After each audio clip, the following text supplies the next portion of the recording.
ഏറ്റവും ആദരണീയനായ ഈ പൊതുസമ്മേളനത്തിൻ്റെ അധ്യക്ഷസ്ഥാനം അലങ്കരിക്കുന്ന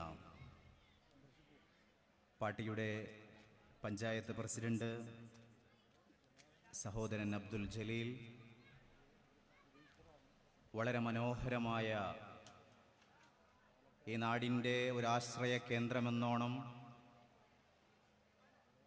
എൻ്റെ പ്രിയപ്പെട്ട സഹപ്രവർത്തകരുടെ കഠിനാധ്വാനത്തിൻ്റെ ഭാഗമായി പടുത്തുയർത്തിയ ഈ ഓഫീസിൻ്റെ ഉദ്ഘാടന കർമ്മം, ഈ പൊതുസമ്മേളനത്തിൻ്റെ ഔപചാരിക ഉദ്ഘാടന കർമ്മം നിർവഹിച്ച് സംസാരിച്ച പാർട്ടിയുടെ ദേശീയ സമിതി അംഗം മൂവാറ്റുപുഴ അഷ്റഫ് മൗലവി, നിങ്ങളൊക്കെ പ്രതീക്ഷയോടെ കാത്തിരിക്കുന്ന പാടിപ്പറയാൻ ഇവിടെ എത്തിയ സഹോദരൻ യാസിർ പൂക്കോട്ടുപാടം, പാർട്ടിയുടെ നേതാക്കന്മാർ, സഹപ്രവർത്തകർ, ജനാധിപത്യ മതേതര വിശ്വാസികൾ, സഹോദരിമാർ, അനുജത്തിമാർ, ഇതര രാഷ്ട്രീയ പ്രസ്ഥാനത്തിൻ്റെ ആശയാദർശങ്ങളിൽ ഉൾക്കൊള്ളുന്ന പ്രിയപ്പെട്ട സുഹൃത്തുക്കൾ, നല്ലവരായ നാട്ടുകാർ, ഏവർക്കും 1000 സ്നേഹോഷ്മളമായ വിപ്ലവ അഭിവാദ്യങ്ങൾ നേരുകയാണ്. ആദ്യമായി കൊണ്ട് വർത്തമാന ഇന്ത്യയിൽ, സംഘപരിവാര ഇന്ത്യയിൽ ഉദ്ഘാടക പ്രാസംഗികൻ സൂചിപ്പിച്ചതുപോലെ ഭരണകൂട ഭീകരതയിൽ അധിഷ്ഠിതമായ ഒരു ഇന്ത്യയിൽ ഈ കാലഘട്ടത്തിൻ്റെ ഒരു പരിഷ്കർത്താവാകുന്നതിന് വേണ്ടി നിലപാടുകളിൽ ഉൾക്കൊണ്ടുകൊണ്ട് ഈ പാർട്ടിയിലേക്ക് കടന്നു വന്ന Social Democratic Party of India SDPIയുടെ നക്ഷത്രാന്താകിത രക്തഹരിത പതാകയെ നെഞ്ചോട് ചേർത്ത് കടന്നു വന്ന എൻ്റെ പ്രിയപ്പെട്ട സഹോദരിമാരെ ഹൃദയത്തോട് ചേർത്ത് വെച്ച് അഭിവാദ്യം ചെയ്യാൻ ഞാൻ ഈ സമയത്ത് ആഗ്രഹിക്കുകയാണ്. നമ്മളൊക്കെ വളരെ അഭിമാനത്തോടുകൂടി ഒരു ജനാധിപത്യ ഇന്ത്യയുടെ പൗരന്മാരായി ജീവിച്ചു പോരുന്നവരാണ്. ഒരു ഇന്ത്യക്കാരെന്ന നിലയിൽ നമ്മളൊക്കെ അഹങ്കരിച്ചിരിക്കുന്നു, അഭിമാനിച്ചു കൊണ്ടിരിക്കുന്ന ആളുകളാണ്. വിശിഷ്യ മറ്റു രാജ്യക്കാരെ കാണുമ്പോൾ നമ്മളൊക്കെ നമ്മുടെ രാജ്യത്തെക്കുറിച്ച് വാത്തോരാതെ സംസാരിക്കലുണ്ട്. എന്തുകൊണ്ടെന്നാൽ നമ്മുടെ രാജ്യത്തിന് പറഞ്ഞു വെക്കാൻ ഒരുപാട് അമാനുഷികമായ സവിശേഷതകളുണ്ട് എന്നുള്ളതാണ്. മറ്റു രാജ്യക്കാർക്കില്ലാത്ത സവിശേഷത എന്തെന്ന് ചോദിച്ചാൽ, പരസ്പരം സ്നേഹിക്കാൻ, പരസ്പരം ഉൾക്കൊള്ളാൻ, പരസ്പരം സഹവർത്തിത്വത്തിൽ ഏർപ്പെടാൻ വിശാലമായ മനസ്കതയുള്ള ഒരു പറ്റം നല്ല മനുഷ്യരുടെ സംഗമഭൂമി, അതാണ് ഇന്ത്യ എന്ന് പറയുന്നത്. നോക്കൂ, നമ്മുടെ രാജ്യത്ത് എത്രയെത്ര മതങ്ങളാണുള്ളത്. ആ മതങ്ങൾക്കിടയിൽ എത്രയെത്ര ജാതികൾ നിലനിൽക്കുന്നു. ആ ജാതികൾക്കിടയിൽ 1,900-ഓളം ഉപജാതികൾ നിലനിൽക്കുമ്പോഴും പരസ്പരം സ്നേഹിക്കുവാനും പരസ്പരം സഹവർത്തിത്വത്തിൽ ഏർപ്പെടാനും സന്തോഷിക്കുന്നവന്റെ കൂടെ സന്തോഷിക്കാനും സങ്കടപ്പെടുന്നവന് ഒരാശ്രയമാകാനുമുള്ള ഒരു മനസ്സ് ഈ രാജ്യത്തിലെ പൗരന്മാർക്കുണ്ട് എന്നുള്ളതാണ്. എനിക്കെന്റെ വിശ്വാസമാണ് വലുത്.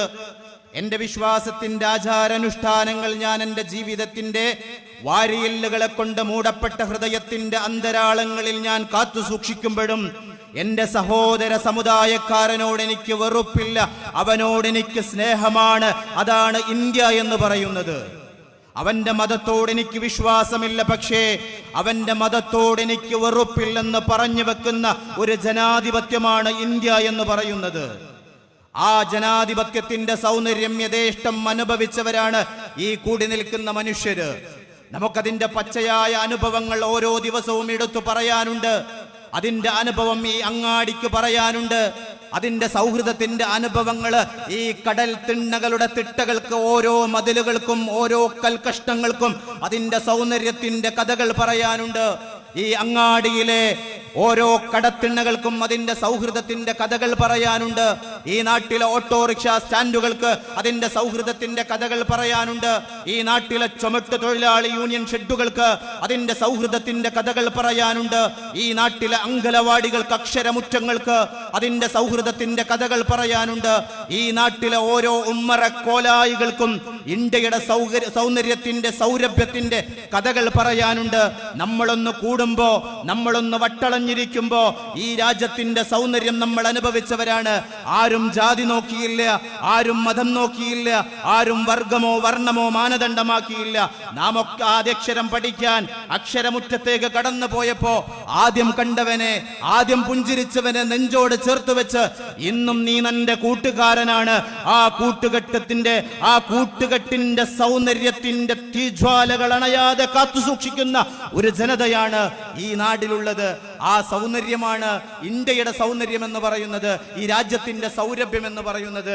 പക്ഷേ വേദനാജനകമെന്ന് പറയട്ടെ, ഈ സൗന്ദര്യമുള്ള, ഈ സൗരഭ്യമുള്ള, അതിന്റെ ഏറ്റവും മൂന്നുപടിയായ ഭരണഘടനയുള്ള ഒരു രാജ്യം, ആ രാജ്യത്തെ ഇന്ന് ഭരിക്കാൻ വിധിക്കപ്പെട്ടിരിക്കുന്നത് മതം മാനദണ്ഡമാക്കാൻ പറയുന്ന, മതത്തിന്റെ പേരിൽ മനുഷ്യരോട് ചിരിക്കാൻ പറയുന്ന, മതം മാനദണ്ഡമാക്കി നിലപാടുകളും നിയമങ്ങളും നടപ്പിലാക്കിക്കൊണ്ടിരിക്കുന്ന, മതം നോക്കിക്കൊണ്ട് ഈ രാജ്യത്ത് മനുഷ്യരെ അഭിസംബോധന ചെയ്യുന്ന, മതം മാത്രം മാനദണ്ഡമാക്കിക്കൊണ്ട് ഈ രാജ്യത്തിന്റെ ഭരണഘടനയെ നിയന്ത്രിച്ചു കൊണ്ടിരിക്കുന്ന ഒരു നെറികെട്ട ഭരണകൂടം ഭരിക്കപ്പെടുന്ന ഒരു രാജ്യത്താണ് പ്രിയപ്പെട്ടവരെ ഞാൻ നേരത്തെ പറഞ്ഞ ജനാധിപത്യ ഇന്ത്യ കടന്നുപോയിക്കൊണ്ടിരിക്കുന്നത്.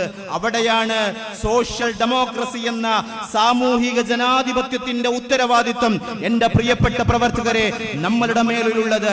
ആ ജനാധിപത്യത്തെ വീണ്ടെടുക്കാൻ, ആ മതേതരത്വത്തെ വീണ്ടെടുക്കുവാനുള്ള വളരെ തീഷ്ണമായ ഉത്തരവാദിത്വം നമ്മളിൽ അർപ്പിതമാണ് എന്നുള്ളതാണ് ഈ സമയത്ത് നിങ്ങളോട് എനിക്ക് പറഞ്ഞു വെക്കാനുള്ളത്. ഈ രാജ്യത്തെ നമുക്ക് മോചിപ്പിക്കേണ്ടതുണ്ട്. ആരിൽ നിന്ന് മോചിപ്പിക്കണം? ജനാധിപത്യത്തെ വെല്ലുവിളിച്ചുകൊണ്ടിരിക്കുന്ന, മതേതരത്വത്തെ വെല്ലുവിളിച്ചുകൊണ്ടിരിക്കുന്ന, ഭരണഘടനയെ പിച്ചു ചീന്തിക്കൊണ്ടിരിക്കുന്ന, മാനുഷിക മൂല്യങ്ങൾക്ക് പരിഗണന കൽപ്പിക്കാത്ത, നാൽക്കാലിയുടെ പേര് പറഞ്ഞ് ഇരുകാലിയായ മനുഷ്യനെ അടിച്ചു കൊന്നുകൊണ്ടിരിക്കുന്ന ഒരു നെറികെട്ട ഭരണകൂടത്തിന്റെ കിരാളഹസ്തങ്ങളിൽ നിന്ന് ഇന്ത്യൻ ജനാധിപത്യത്തെ മോചിപ്പിക്കുക എന്ന അക്ഷീണമുള്ള ജനാധിപത്യത്തെ മോചിപ്പിക്കുക എന്നുള്ള അർപ്പണ ബോധ്യമുള്ള ഒരു പ്രവർത്തന പദത്തിലാണ് പ്രിയപ്പെട്ട പ്രവർത്തകരെ, പ്രിയപ്പെട്ട സഹോദരങ്ങളെ, എന്നെ ശ്രമിക്കുന്ന ജനാധിപത്യ വിശ്വാസികളെ നമ്മളുള്ളത് എന്ന് ഈ കാലഘട്ടത്തിൽ വിളിച്ചു പറയുകയാണ്. ജനാധിപത്യ ഗവൺമെന്റ് എന്ന് പറഞ്ഞു വെക്കാൻ കഴിയാത്ത തരത്തിലാണ് വർത്തമാന രാജ്യം ഭരിക്കുന്ന ഭരണകൂടമുള്ളത്. ഇന്ന് എങ്ങനെയാണ് നരേന്ദ്രമോദിയുടെ നേരെ വിരൽ ചൂണ്ടിയിട്ട്, അമിത്ഷായുടെ നേരെ വിരൽ ചൂണ്ടിയിട്ട്, ഈ രാജ്യം ഭരിക്കുന്ന ഭരണകൂടത്തിന്റെ മുഖത്തേക്ക് വിരൽ ചൂണ്ടിയിട്ട് ഇതൊരു ജനാധിപത്യ ഭരണ സംവിധാനമാണെന്ന് നമുക്കെങ്ങനെ പറയാൻ കഴിയും? നമ്മൾ അക്ഷരം പഠിക്കുമ്പോ, ജനാധിപത്യത്തെ കുറിച്ച് പഠിച്ചപ്പോ നമ്മൾ പഠിച്ചത്, നമ്മൾ മനസ്സിലാക്കിയത്, നമ്മൾ കരുതി വെച്ചത്, ഇന്നും പഠിച്ചുകൊണ്ടിരിക്കുന്നത് of the people, for the people, by the people എന്നാണ്. അഥവാ ജനങ്ങൾക്ക് വേണ്ടി ജനങ്ങളാൽ തെരഞ്ഞെടുത്ത ഒരു ഭരണ സംവിധാനം. ആ ഭരണ സംവിധാനമാണ് ജനാധിപത്യ സർക്കാർ എന്ന് പറയുന്നത്. നരേന്ദ്രമോദിയെ നോക്കിയിട്ട് ജനങ്ങൾക്ക് വേണ്ടി ജനങ്ങളാൽ തെരഞ്ഞെടുത്ത ഒരു സർക്കാർ എന്ന് നമുക്കെങ്ങനെ വിശേഷിപ്പിക്കാൻ കഴിയും? ഒരു ഫേക്ക് ഗവൺമെന്റ് എന്നതിലപ്പുറം എന്താണ് നമുക്ക് വിളിക്കാൻ കഴിയുക? വോട്ടട്ടിമറി നടത്തിക്കൊണ്ട്, ജനങ്ങളുടെ ആവിഷ്കാരം ഉപയോഗപ്പെടുത്തിക്കൊണ്ട് വോട്ടെടുപ്പിലൂടെ കടന്നു വന്ന ഗവൺമെന്റ് ആണെന്നാണോ വർത്തമാന ഇന്ത്യയുടെ കണക്കുകൾ പുറത്തു പറഞ്ഞുകൊണ്ടിരിക്കുന്നത്? വർത്തമാന ഇന്ത്യയുടെ മീഡിയകള്, വർത്തമാന ഇന്ത്യയിലെ അന്വേഷണങ്ങള് ഈ രാജ്യത്തോട് വിളിച്ചു പറഞ്ഞുകൊണ്ടിരിക്കുന്നു ഇതൊരു ഫേക്ക് ഗവൺമെന്റ് ആണെന്ന്. വളരെ കൃത്യമായി കൊണ്ട് വോട്ട് ഫോർ ഡെമോക്രസി എന്ന് പറയുന്ന ഒരു സംഘടന ഈ രാജ്യത്തിന്റെ ജനാധിപത്യത്തിന്റെ വോട്ടിംഗ് സംവിധാനത്തെ കുറിച്ച് കൃത്യമായി അനലൈസ് ചെയ്യുന്നു, പഠനം നടത്തുന്നു. ആ പഠനത്തിലൂടെ വിളിച്ചു പറയുകയാണ് 2024 നടന്ന ലോക്സഭാ തെരഞ്ഞെടുപ്പില് നരേന്ദ്രമോദി ഗവൺമെന്റ് അധികാരം ഉറപ്പിക്കുന്നതിന് വേണ്ടിയിട്ട് ജനാധിപത്യത്തെ കീറിമുറിക്കാൻ, ഭരണഘടനയെ കീറിമുറിക്കാൻ, ഇന്ത്യൻ ഭരണഘടനയെ അറബിക്കടലിലേക്ക് വലിച്ചെറിഞ്ഞ് മനുവാദം സ്ഥാപിക്കാൻ, സംഘപരിവാര താൽപര്യങ്ങൾ നടപ്പിലാക്കാൻ 5 കോടി വോട്ടിന്റെ അട്ടിമറി നടത്തിയെന്ന് ഈ രാജ്യത്തോട് കൃത്യമായ കണക്കുകൾ വെച്ച് ഈ രാജ്യത്തെ സന്നദ്ധ സംഘടനകൾ കൃത്യമായി നിരീക്ഷണ പരീക്ഷണങ്ങൾ നടത്തി വിളിച്ചു പറയുമ്പോ ഈ ജനാധിപത്യ ഇന്ത്യയിൽ അതിനെക്കുറിച്ച് കാര്യക്ഷമമായി ചർച്ച നടക്കുന്നത് നമ്മൾ കേൾക്കുന്നുണ്ടോ? 5 കോടിയുടെ വോട്ടിന് അട്ടിമറി എന്ന് പറയുമ്പോ ഏതാണ്ട് 79 ലോക്സഭാ മണ്ഡലങ്ങളെയാണ് കള്ള വോട്ടിലൂടെ ഈ രാജ്യത്തിലെ ഗവൺമെന്റ് സ്വന്തമാക്കിയിരിക്കുന്നത്. അഥവാ 2024 ലോക്സഭാ തെരഞ്ഞെടുപ്പിൽ അധികാരത്തിലിരിക്കുന്ന നരേന്ദ്രമോദി 293 ലോക്സഭയുടെ അധികാര പിന്തുണയിലാണ് ഇരിക്കുന്നതെങ്കിൽ ആ 293 കണക്കിൽ നിന്ന് 79 ലോക്സഭാ മണ്ഡലങ്ങളിലെ എംപിമാരിരിക്കുന്നത് കള്ളവോട്ടിന്റെ പിന്തുണയോടെയാണെന്ന് കണക്കുകൾ വിളിച്ചു പറയുകയാണ്. അങ്ങനെ കള്ളവോട്ടില്ലായിരുന്നുവെങ്കിൽ ഈ രാജ്യത്തിന്റെ പ്രതിപക്ഷത്ത് 214 വോട്ടിന്റെ പിന്തുണയോടുകൂടി പ്രതിപക്ഷത്തിരിക്കേണ്ട കേവലം ഒരു പ്രതിപക്ഷ രാഷ്ട്രീയ പാർട്ടി മാത്രമായിട്ട് ബിജെപിയുടെ പിന്തുണയുള്ള NDA സർക്കാർ മാറുമായിരുന്നു എന്ന് പ്രിയപ്പെട്ടവരെ കണക്കുകൾ വിളിച്ചു പറയുകയാണ്. 234 പിന്തുണയിൽ ഇന്ന് രാജ്യത്തിന്റെ പ്രതിപക്ഷ കസാരയിലിരിക്കുന്ന UPA ഗവൺമെന്റ് 313 ലോക്സഭാ മണ്ഡലങ്ങളിലെ എംപിമാരുടെ പിന്തുണയോടുകൂടി ഈ രാജ്യം ഭരിക്കുന്ന ഒരു സാഹചര്യം ഉണ്ടാകുമായിരുന്നു. പക്ഷേ വളരെ കൃത്യമായി ഈ രാജ്യത്തിലെ സംഘപരിവാരം RSS ചുക്കാൻ പിടിച്ചുകൊണ്ട് ഈ രാജ്യത്തിലെ ഇലക്ഷൻ സംവിധാനങ്ങളെ സർവ്വതും അട്ടിമറിച്ചുകൊണ്ട് അധികാരത്തിന്റെ അപ്പകഷ്ണങ്ങൾ പിടിക്കാൻ വർഗീയ ധ്രുവീകരണങ്ങളെ കൊണ്ട് സാധ്യമാകില്ലെന്ന് ബോധ്യപ്പെട്ടുകൊണ്ട് രാജ്യത്തെ ഇന്ത്യയിലെ സംഘപരിവാരം അധികാരത്തിന്റെ അപ്പകഷ്ണങ്ങളിലേക്ക് കയറി ചെന്നത് നേരത്തെ ഉദ്ഘാടക പ്രാസംഗികൻ സൂചിപ്പിച്ചതുപോലെ രാജ്യത്തിന്റെ ഗ്രാമനഗരങ്ങളില് കലാപങ്ങൾ നടത്തിയിട്ട് രാജ്യത്തിന്റെ സംസ്ഥാനങ്ങളില് അഷ്ടദിക്കുകളില് കലാപകലുഷിത പ്രവർത്തനങ്ങൾ നടത്തി മനുഷ്യന്റെ ജീവനുകളെ കൊണ്ട് ഹോളി കളിച്ചിട്ടാണ് രാജ്യത്തിന്റെ അധികാര കസാരയിലേക്ക് കയറിയിരുന്നത് എങ്കിൽ ഇനി അത്തരം ഒരു രാഷ്ട്രീയം ഇന്ത്യൻ ജനാധിപത്യത്തിൽ സാധ്യമല്ലെന്ന തിരിച്ചറിവിന്റെ പിന്തുണത്തില് 2024 ലോക്സഭാ തെരഞ്ഞെടുപ്പിൽ RSS മുൻകൈയെടുത്ത് ഒരു പുതിയ പദ്ധതി ആവിഷ്കരിക്കുകയാണ്. ആ പുതിയ പദ്ധതിക്ക് അവർ വിലക്ക് കൊടുത്തു വാങ്ങിയത് ഈ രാജ്യത്തിന്റെ ഇലക്ഷൻ കമ്മീഷനെയാണ്. നിങ്ങൾക്ക് RSSന്റെ സംഘടനാ സംവിധാനത്തെ പരിശോധിക്കുമ്പോൾ നിങ്ങൾക്കതില് മഹിളാ മോർച്ച എന്ന് പറയുന്ന ഒരു മോർച്ചയെ കാണാം. സംഘപരിവാരം മഹിളകളെ സംഘടിപ്പിക്കാൻ അവർ സംഘടിപ്പിക്കുന്ന ഒരു മോർച്ചയുടെ പേര് മഹിളാ മോർച്ചയാണെങ്കിൽ യുവാക്കളെ സംഘടിപ്പിക്കാൻ അവർക്ക് യുവമോർച്ച എന്ന് പറയുന്ന ഒരു സംവിധാനമുണ്ട്. യുവാക്കളെ സംഘടിപ്പിക്കുന്ന ഒരു സംവിധാനമാണ് യുവമോർച്ച. അവർക്ക് കിസാൻ മോർച്ചയുണ്ട്. ഈ നാട്ടിലെ കർഷകരെ, ഈ നാട്ടിലെ തൊഴിലാളികളെ സംഘടിപ്പിക്കാൻ അവർക്ക് കിസാൻ മോർച്ച. എന്നാൽ 2024 അവർ പുതിയൊരു മോർച്ചക്ക് രൂപകൽപ്പന ചെയ്തു. ഇലക്ഷൻ മോർച്ച എന്നാണ് പറയുന്നത്. ഇലക്ഷൻ മോർച്ചയുടെ ദേശീയ ഉത്തരവാദിത്തങ്ങൾ, അതിന്റെ പ്രവർത്തന പദങ്ങൾ ഏറ്റെടുക്കുന്നതിന് വേണ്ടി അവർ വില കൊടുത്തു വാങ്ങിയത് ഈ രാജ്യത്തിന്റെ ഇലക്ഷൻ കമ്മീഷനെയാണ്. ആ ഇലക്ഷൻ കമ്മീഷനെ വില കൊടുത്തു വാങ്ങിയിട്ട് വോട്ടിൽ ശതകോടികളുടെ അട്ടിമറി നടത്തിയെന്ന് കണക്കുകൾ പറയുന്നു. അതിന്റെ വസ്തുതകളുമായിട്ട് രാജ്യത്തെ ഇലക്ഷൻ കമ്മീഷനുമായി സമീപിക്കുമ്പോൾ RSSന്റെ ആസ്ഥാന കേന്ദ്രത്തിൽ നിന്ന് കിട്ടുന്ന ഉത്തരത്തെക്കാൾ നാണം കെടുത്തുന്ന ഉത്തരമാണ് ഞാനും നിങ്ങളും നികുതി പണം കൊടുക്കുന്ന 6 സാലറി മേടിക്കുന്ന ഈ രാജ്യത്തിന്റെ ഇലക്ഷൻ കമ്മീഷൻ കൊടുത്തുകൊണ്ടിരിക്കുന്നത്. ആ ജനാധിപത്യ ഇന്ത്യയിലാണ് പ്രിയപ്പെട്ടവരെ നമ്മൾ ജീവിച്ചു കൊണ്ടിരിക്കുന്നത്. ഇന്ത്യൻ ജനാധിപത്യത്തില് ഒരു ഫേക്ക് ഗവൺമെന്റിനെ ഉണ്ടാക്കിയെടുക്കാൻ സാധ്യമാകുന്ന തരത്തില് ജനാധിപത്യ ഇന്ത്യയുടെ സർവ്വ സംവിധാനങ്ങളും ഭയപ്പെടുത്തിക്കൊണ്ട് വിലക്കൊടുത്തു വാങ്ങിക്കൊണ്ട് ഈ രാജ്യം ഭരണം നടത്തിക്കൊണ്ടിരിക്കുന്ന ഒരു ഗവൺമെന്റാണ്. അതിനെതിരെ നമ്മളാരും സംസാരിക്കുന്നത് കാണുന്നില്ല. ഇത് പറഞ്ഞു വെക്കുമ്പോ നിങ്ങൾ മനസ്സിലാക്കുക, ഇത്രമേൽ വലിയ അട്ടിമറി നടന്നിട്ട് ഭരിക്കാൻ അവസരമുള്ള ഒരു സാഹചര്യത്തെ വളരെ കൃത്യമായി അട്ടിമറിയിലൂടെ ഭരണം തട്ടിയെടുത്ത ഒരു ഗവൺമെന്റിനെതിരെ പ്രതിഷേധിക്കാൻ ആരാണ് മുന്നിലേക്ക് വരേണ്ടത്? ഇന്ത്യൻ നാഷണൽ കോൺഗ്രസ് അടങ്ങുന്ന UPA സംവിധാനമാണല്ലോ. പക്ഷേ നമ്മൾ എന്ത് കണ്ടു? കേവലം ഒരു പത്രസമ്മേളനത്തിൽ ഒതുങ്ങുന്നത് നമ്മൾ കാണുകയാണ്. ഒരു യാത്രയിലൂടെ അതിനെ ഒതുങ്ങുന്നത് നമ്മൾ കാണുകയാണ്.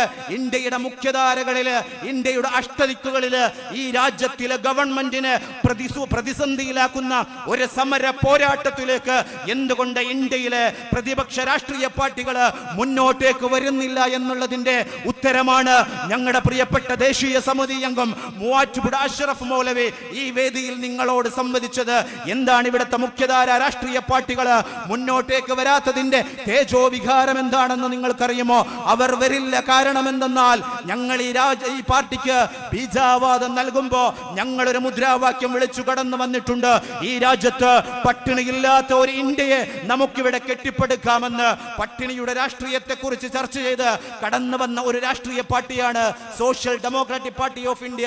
ഞങ്ങൾ പട്ടിണിയെ കുറിച്ച് സംസാരിച്ച് കടന്നു വന്നപ്പോ ഞങ്ങളെ പരിഹസിച്ചവരുണ്ട്. ഇവിടെ നാട്ടിൻപുറത്തിൽ റെസ്റ്റോറന്റുകളുടെ ബോർഡ് എണ്ണിക്കൊണ്ട്, കുഴിമന്തികളുടെ ബോർഡ് എണ്ണിക്കൊണ്ട് ഞങ്ങളോട് ചോദിച്ചു, ആരാണിവിടെ പട്ടിണി കിടക്കുന്നത് എന്ന്. ആരാണിവിടെ പട്ടിണി കിടക്കുന്നത് എന്ന് ചോദിക്കുന്നവര് ഈ നാട്ടിൽ ഇന്നും അവശേഷിക്കുന്നുണ്ടെങ്കിൽ അവരോട് ഞങ്ങൾ പറഞ്ഞു വെക്കട്ടെ. രണ്ടു മനുഷ്യരെ ഞാൻ പറഞ്ഞു വെച്ചുകൊണ്ട് പറയട്ടെ. നിങ്ങൾ കട്ടപ്പാടിയില് മധു എന്ന ഒരു മനുഷ്യനെ നിങ്ങൾക്കറിയുമോ?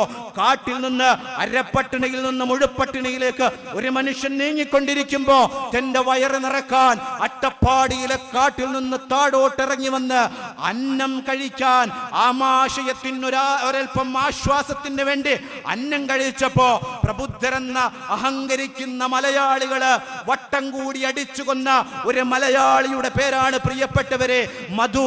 പട്ടിണി കൊണ്ട് ഒരു മനുഷ്യൻ ആമാശയം നിറക്കാൻ കടന്നു വന്നപ്പോ അവനെ വട്ടളഞ്ഞ് അടിച്ചു കൊന്ന ഒരു മനുഷ്യനെ ഉയർത്തി കാണിച്ച് ഞാൻ പറയുന്നു, ഈ നാട്ടിൽ ഒരുപാട് മനുഷ്യര് പട്ടിണി കിടക്കുന്നുണ്ട്. ശ്രുതി എന്ന് പറയുന്ന ഒരു പെൺകുട്ടിയെ ഞാൻ നിങ്ങൾക്ക് പരിചയപ്പെടുത്തുകയാണ്. മലയാള പത്രത്തിൽ എഴുതി വെച്ചത് പോഷകാഹാരക്കുറവ് മൂലം ശ്രുതി എന്ന മലയാള പെൺകുട്ടി മരണപ്പെട്ടു എന്നാണ്. നിങ്ങൾ തെറ്റുധരിക്കല്ലേ. ദിവസവും പാല് കുടിക്കാത്തതിന്റെ പേരില്, കോഴിമുട്ട കഴിക്കാത്തതിന്റെ പേരില്, നന്ത്രപ്പഴം കഴിക്കാത്തതിന്റെ പേരിലാണ് ശ്രുതി മരണപ്പെട്ടത് എന്ന് നിങ്ങൾ തെറ്റുധരിക്കല്ല കേട്ടോ. പോഷകാഹാരമെന്ന് മീഡിയ സിൻഡിക്കേറ്റിന്റെ ആലങ്കാരിക പദപ്രയോഗം മാത്രമാണ്. അരപ്പട്ടിണിയല്ല, മുഴുപട്ടിണിയിൽ ഒരു മനുഷ്യൻ മാസങ്ങളോളം കഴിഞ്ഞു പോയപ്പോ ആമാശയം ചുരുങ്ങി മരിച്ച് പിടഞ്ഞ ഒരു പെൺകുട്ടിയുടെ പേരാണ് മലയാളക്കരയിലെ ശ്രുതി. ആ ശ്രുതിയെ നോക്കി ഞങ്ങൾ വിളിച്ചു പറയുന്നു, പട്ടിണിയില്ലാത്ത ഒരു ഇന്ത്യയെ നമുക്ക് കെട്ടിപ്പടുക്കണമെന്ന്. പ്രിയപ്പെട്ട മനുഷ്യരെ, ഇതൊക്കെ ജീവിച്ചിരിക്കുന്നതിന്, ഇതൊക്കെ ഈ രാജ്യത്ത് നിന്ന്, ഈ ലോകത്ത് നിന്ന് വിട പറഞ്ഞ ഈ പട്ടിണിയുടെ ദൃസാക്ഷികളാണ്. ഇനി നിങ്ങൾക്ക് ജീവിക്കുന്ന പട്ടിണിയുടെ കോലങ്ങളെ നിങ്ങൾക്ക് കാണണോ? ഇന്നത്തെ രാത്രിയില് സുഖലോലുപരായിക്കൊണ്ട് അർദ്ധരാത്രിയിലെ തീന്മേശയില് സുഭിക്ഷ ഭക്ഷണം കഴിച്ച് അരമനകളില് ബെഡ്റൂമിൽ കയറിയിട്ട് കമ്പിളി പുതപ്പിൽ നിങ്ങൾ കൂടി മുതച്ച് കിടന്നുറങ്ങുമ്പോ നിങ്ങളൊരു രാത്രി എണീക്കണം കേട്ടോ. ആ കിടപ്പറയിൽ നിന്ന് ഒന്നെണീക്കണം, നിങ്ങൾ പോകണം കേട്ടോ ഈ വടകരയിലെ റെയിൽവേ സ്റ്റേഷനിലേക്ക്, നിങ്ങളുടെ അങ്ങാടിയിലെ വലിയ ടൗണിലേക്ക് നിങ്ങൾ പോകണം കേട്ടോ. നിങ്ങൾ പോയാൽ അവിടെ നിങ്ങൾക്ക് കാണാം കടത്തിണ്ണകളില് ലൈറ്റിന്റെ ഷട്ടർ അടക്കാൻ, ലൈറ്റ് ഓഫ് ആക്കാൻ ഓരോ കടത്തിണ്ണകളും ലക്ഷ്യമാക്കി കാത്തിരിക്കുന്ന ഒരുപാട് മനുഷ്യ കോലങ്ങളെ നിങ്ങൾക്ക് അവിടെ കാണാൻ കഴിയും. അവന്റെ പട്ടിണിയെ കുറിച്ച്, അവരെ കുറിച്ച് രാഷ്ട്രീയം പറഞ്ഞു വന്ന ഒരു രാഷ്ട്രീയ പാർട്ടിയാണ് social Democratic Party of India. മറ്റൊന്ന് ഞങ്ങൾ ഈ നാട്ടിൽ വിളിച്ചു പറഞ്ഞത്, ഭയമില്ലാത്ത ഒരു ഇന്ത്യയെ നമുക്കിവിടെ കെട്ടിപ്പടുക്കണമെന്നാണ്. അന്നും ഞങ്ങളോട് ചോദിച്ചു, ആരാണ് പേടിക്കുന്നത്, ആരെയാണ് പേടിക്കുന്നത് എന്ന്. അവിടെ ഞങ്ങൾ കൃത്യമായി പറയുകയാണ്, ആരാരെയാണ് പേടിക്കുന്നത് എന്നറിയോ? ഇന്ന് ഈ അങ്ങാടിയില്, ഈ പള്ളിത്താഴിയിലെ ഏതെങ്കിലും മത്സ്യത്തൊഴിലാളിയല്ല, ഈ നാട്ടിൻപുറത്തെ ഏതെങ്കിലും ഒരു കർഷകനല്ല, ഈ നാട്ടിൻപുറത്തെ പ്രഭാത പ്രദോഷത്തെ കൂട്ടിമുട്ടിക്കാൻ പൊരിവെയിലത്ത് പണിയെടുക്കുന്ന ഏതെങ്കിലും ഒരു സാധാരണക്കാരൻ മാത്രമല്ല, ഇവിടുത്തെ ഏതെങ്കിലും ഒരു റിക്ഷാ ഡ്രൈവർ മാത്രമല്ല ഈ രാജ്യത്ത് ഇന്ന് ഭയവിഹ്വലരായി ജീവിച്ചു കൊണ്ടിരിക്കുന്നത്. ലക്ഷക്കണക്കിന് വോട്ടിന്റെ പിന്തുണയോട് കൂടിയിട്ട് ഇന്ത്യയുടെ പാർലമെന്റിൽ പോയിരിക്കുന്ന എംപിമാർ പോലും ഇന്ന് ഭയവിഹ്വലരാണ് എന്ന് ഞാൻ ഈ സദസ്സിന്റെ മുമ്പിൽ വിളിച്ചു പറയാൻ ആഗ്രഹിക്കുകയാണ്. ഇന്ത്യയിലെ എംപിമാർ പോലും ഭയപ്പാടിന്റെ കരിനീലിലാണ് ജീവിച്ചു കൊണ്ടിരിക്കുന്നത്. ഇത് പറഞ്ഞു വെക്കുമ്പോ ഒരാലങ്കാരികമായി പറയുന്നതല്ല കേട്ടോ. എങ്ങനെയാണ് വർത്തമാന ഇന്ത്യയിലെ ഇന്നിന്റെ ലോക്സഭാ സമ്മേളനങ്ങള്, ഇന്നിന്റെ പാർലമെന്റ് സമ്മേളനങ്ങൾ നടന്നുകൊണ്ടിരിക്കുന്നത് എന്ന് നിങ്ങൾക്കറിയുമോ പ്രിയപ്പെട്ടവരെ? ഇന്ത്യയുടെ പാർലമെന്റിൽ ഒരു ഓർഡിനൻസ് ചർച്ച നടക്കുമ്പോ, ഒരു അമെൻഡ് ബില്ലിന്റെ ചർച്ച നടക്കുമ്പോ, ഇന്ത്യയുടെ പാർലമെന്റില് സംഘപരിവാരം അവന്റെ രാഷ്ട്രീയ ഐഡിയോളജി നടപ്പിലാക്കാൻ വേണ്ടി വലിയ പദ്ധതികളും ആവിഷ്കരിക്കുന്നുണ്ടെങ്കിൽ ഇന്ത്യയിലെ മുഴുവൻ പ്രതിപക്ഷ രാഷ്ട്രീയ പാർട്ടികൾ, പ്രതിപക്ഷ എംപിമാരുടെയും ഓഫീസിലേക്ക് ഈ രാജ്യത്തിലെ സംഘപരിവാര ഗവൺമെന്റിന്റെ PROമാർ പോകലുണ്ടത്രേ എന്നത് പറയുന്നത് കേരളത്തിലെ പ്രതിപക്ഷ എംപിമാരുടെ ഓഫീസിലേക്ക് വന്നിട്ട് സംഘപരിവാരത്തിന്റെ PROമാർ പറഞ്ഞു വെക്കുന്നത്, വരാനിരിക്കുന്ന പാർലമെന്റ് സമ്മേളനത്തിൽ നടക്കാൻ പോകുന്ന ചർച്ച ഇന്നതൊക്കെയാണ്. വരാനിരിക്കുന്ന പാർലമെന്റ് സമ്മേളനത്തിൽ ചർച്ച ചെയ്യാൻ പോകുന്ന അമെൻമെന്റ് ബില്ല് ഇന്നതാണ്, നടപ്പിലാക്കാൻ പോകുന്ന ഓർഡിനൻസ് ഇന്നതാണ്. അതുകൊണ്ട് നിങ്ങൾക്ക് ഞങ്ങൾ ഒരു ഗൈഡ് ലൈൻ തരികയാണ്, ഒരു മാർഗനിർദ്ദേശം തരികയാണ്. നിങ്ങൾക്ക് സ്വീകരിക്കാൻ തള്ളിക്കളയാം. എന്താണ് മാർഗനിർദ്ദേശം? നടപ്പിലാക്കാൻ പോകുന്ന പദ്ധതിയെ കുറിച്ച് വളരെ കൃത്യമായി വിശദീകരിക്കുന്നു പ്രതിപക്ഷ എംപിമാരോട്. ഒന്നാമത്തെ ഗൈഡ് ലൈൻ, ഒന്നാമത്തെ വഴി, ആ പാർലമെന്റ് സമ്മേളനത്തിൽ നിങ്ങൾക്ക് പങ്കെടുക്കാതിരിക്കാം. രണ്ടാമത്തെ ഒരു ഓപ്ഷൻ ഉണ്ട്. നിങ്ങൾക്ക് ഏറ്റവും സേഫ് സോണായ മാർഗം പാർലമെന്റ് സമ്മേളനത്തിൽ സാങ്കേതികത്വം പറഞ്ഞ് നിങ്ങൾക്ക് പങ്കെടുക്കാതിരിക്കാം. രണ്ടാമത്തെ ഒരു ഓപ്ഷൻ, നിങ്ങൾക്ക് പാർലമെന്റ് സമ്മേളനത്തിൽ പങ്കെടുക്കാം, നിങ്ങളുടെ വിയോജിപ്പ് രേഖപ്പെടുത്താം, പക്ഷേ വോട്ടെടുപ്പ് വേളയിൽ നിന്ന് നിങ്ങൾ വിട്ടുനിന്ന് കൊള്ളണം. മൂന്നാമത്തെ ഒരു ഓപ്ഷൻ ഉണ്ട്. നിങ്ങൾക്ക് പാർലമെന്റ് സമ്മേളനത്തിൽ പങ്കെടുക്കാം, നിങ്ങളുടെ വിയോജിപ്പ് രേഖപ്പെടുത്താം, നിങ്ങളുടെ വോട്ടെടുപ്പിലും നിങ്ങളുടെ വിയോജിപ്പ് വോട്ടെടുപ്പ് രേഖപ്പെടുത്താം എന്ന് പറഞ്ഞു വെച്ചതിന് ശേഷം അടുത്തവര് തുടങ്ങുകയാണ്. കടന്നു വന്ന PRO തന്റെ ടാബ് ഓണാക്കുകയാണ്, ലാപ്ടോപ്പ് ഓണാക്കുകയാണ്. പ്രതിപക്ഷ എംപിയുടെ കഴിഞ്ഞകാല പ്രവർത്തനങ്ങളുടെ വീഡിയോകള്, ചിത്രങ്ങളും ചരിത്രങ്ങളും കണക്കുകളും വിശദീകരിക്കുകയാണ്. മൂന്നാമത്തെ ഓപ്ഷനാണ് തിരഞ്ഞെടുക്കുന്നതെങ്കിൽ, മൂന്നാമത്തെ വഴിയിലൂടെയാണ് താങ്കൾ പോകുന്നതെങ്കിൽ, ഈ കണക്കുകൾക്ക് ഉത്തരം പറയാൻ, ഈ ചിത്രങ്ങൾക്ക് ഉത്തരം പറയാൻ, ഈ ചരിത്രങ്ങൾക്ക് ഉത്തരം പറയാൻ, ഈ ഫോട്ടോകൾക്ക് ഉത്തരം പറയാൻ തയ്യാറായി കൊള്ളുക എന്ന് ഇന്ത്യയിലെ പ്രതിപക്ഷ എംപിമാരുടെ വീട്ടിലേക്ക്, ഓഫീസിലേക്ക് നട്ടപ്പാതിരാക്ക് വരുന്ന ഭരണപക്ഷ രാഷ്ട്രീയ പാർട്ടികളുടെ PROമാർ വന്ന് പറയുന്നു എന്ന് കേരളത്തിലെ പ്രതിപക്ഷ എംപിമാർ പറയുമ്പോ ഇതിനെയും നിങ്ങൾ തമാശയായി കാണണ്ട. ചില ഉദാഹരണങ്ങൾ ഞാനിവിടെ പറഞ്ഞു വെക്കുകയാണ്.